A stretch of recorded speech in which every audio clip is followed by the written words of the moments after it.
Hey folks, this is Tickets Please Gaming, and you'll be pleased to know that I have actually went ahead and started in on the Milwaukee Brewers and their and my attempt to get them a World Series for the first time in their history.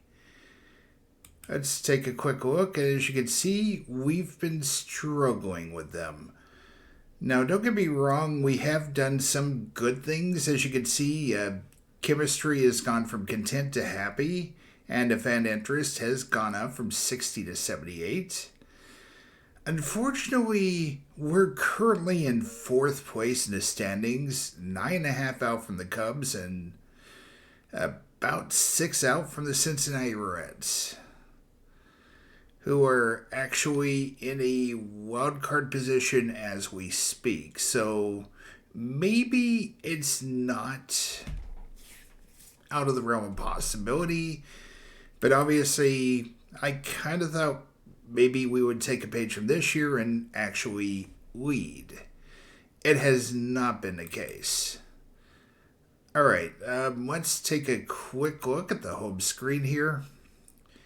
As you can see, we got a little bit of power starting to come in.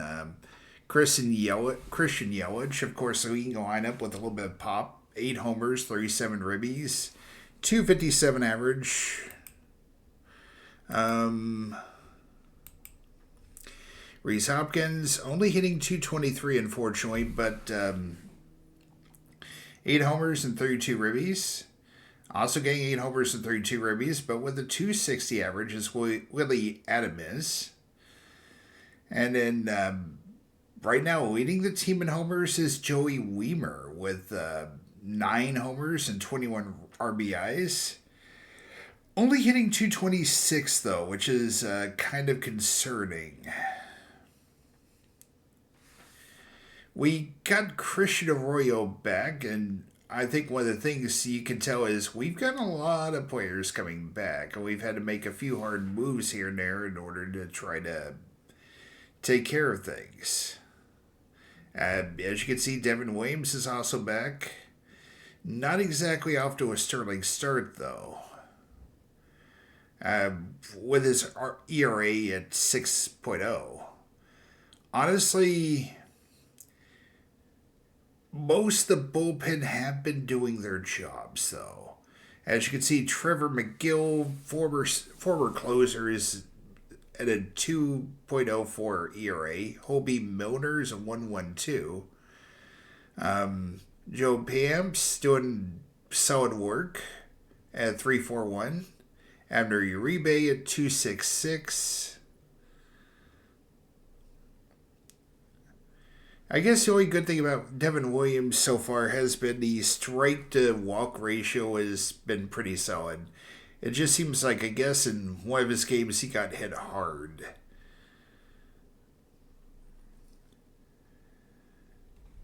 Rotation? It's a work in progress. Colin Ray has been doing solid work. Nearly 3-1 strikeout walk ratio, 4 wins, 3 losses, 3.56 ERA. Jacob Junis, another guy doing pretty good, 3.31 ERA with a 8.3 to 1 strikeout to walk ratio.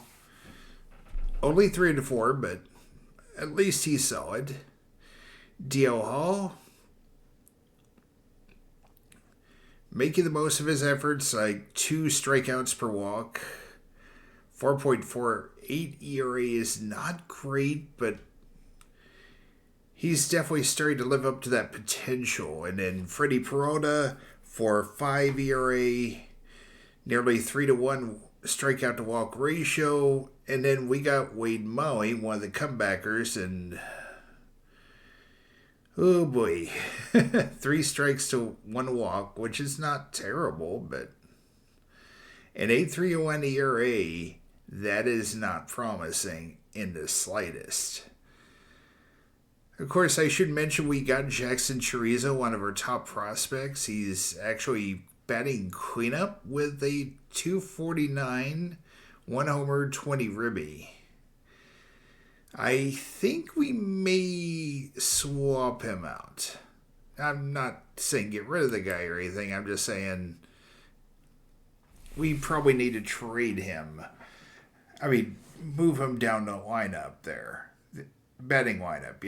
Anyway, take a quick look at team position. As you can see, we got Contreras and Terang both with a year-long extensions.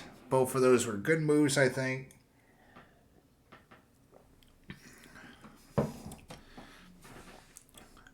Lineups, as you can see, the lineup's fairly solid. I mean, I'm used to playing with a lot less, so I practice using the Colorado Rockies, believe it or not. One of the big expenditures we had was one of the reasons we went up so well with the fan interest and fan loyalty is because apparently Reese Hopkins was wanting to do something with the food shelter over in Milwaukee. We agreed to drop about $8 million to him, and that really made a huge difference. I just kind of wish the game... I just kind of wish that our offensive effort would show up a little bit more. But, yeah.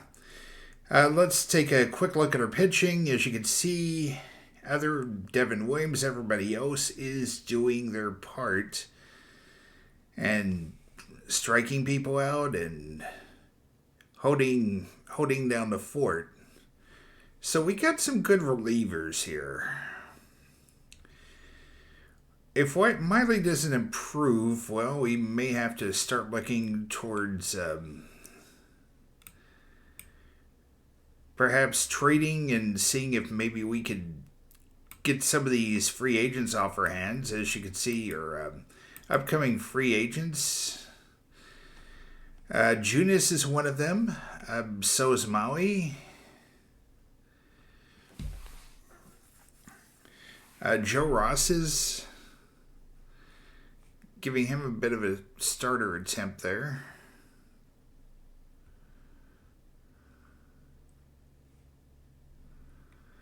And hopefully that's going to be okay here. Injury list, we've had quite a decent amount of injuries. We've had a couple of names that have spent time underneath there. We've had... I think we've had Weimer have a bit of an injury spell, and then trying to think who else. One of the relievers was as well.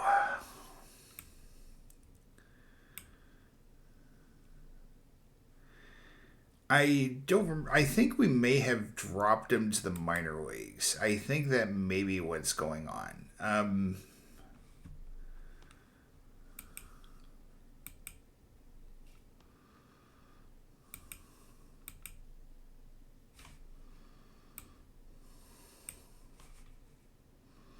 Oh yeah, Thiago Vieira. I think he got hurt not once but twice.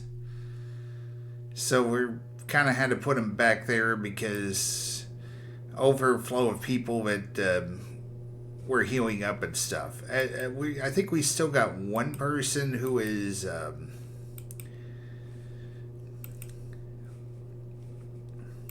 on the injury list. A big name here, Brandon Woodruff. I think he's your number one ace and everything.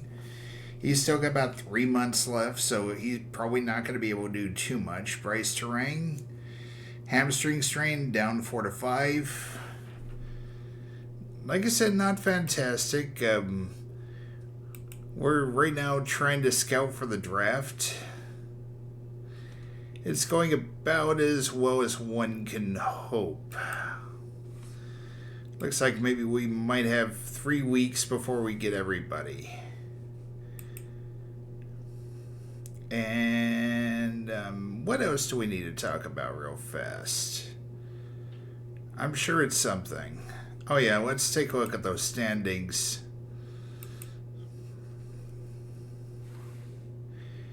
As you can see, Philly and Atlanta are in a dogfight for the NL East. In the Central, obviously, the Cubs are winning. The Reds are making a game of it, though. And right now, the Cards are just ahead of us. It's turned out to be a very competitive division. Nobody's really slacking. In the NL West, the Giants are leading the Dodgers, with the Padres kind of definitely in the mix at this point. Rockies are actually surprising me. I kind of thought they would be totally out of it, but they're kind of holding their own. The weak links right now appear to be Arizona, Miami, and Washington. In the American League, Boston is winning comfortably ahead of Tampa and Toronto. The Yankees are 12.5 back, which is a shock. Baltimore 13 back, maybe slightly more shocking. Central, no surprise here. Minnesota and Cleveland are ahead, but the White Sox are actually quite competitive, 6.5 out. Kansas City 3.5 back, Detroit 2.5.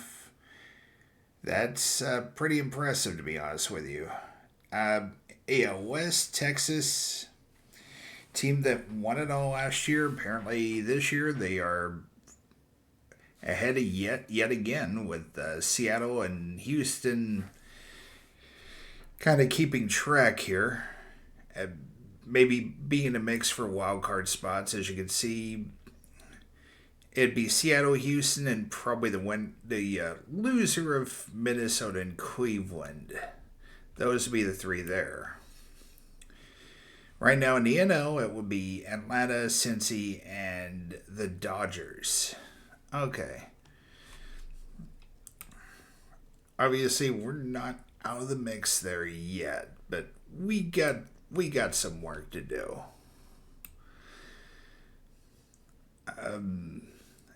Oh yeah, let's talk about the American League.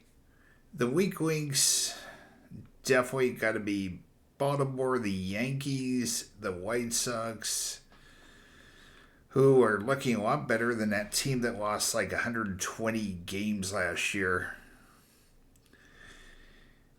And perhaps the Angels. Let's do a little bit deeper dive in the NL Central here.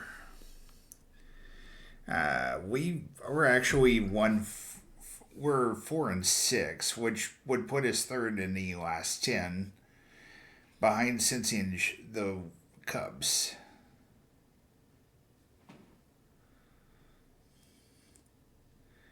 We did win our last game against the White Sox 7-1, so there's that in our favor.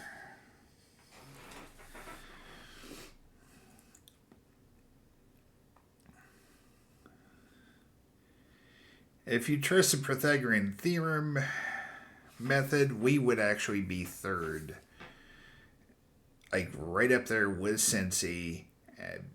The Cards would be 5 games from 5 games from us, and the Pirates would be doing worse than they were in real life. Okay.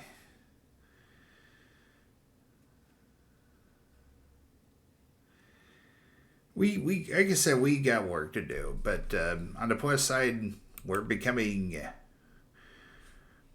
way more injury free, and that's a good thing for us. And last but not least,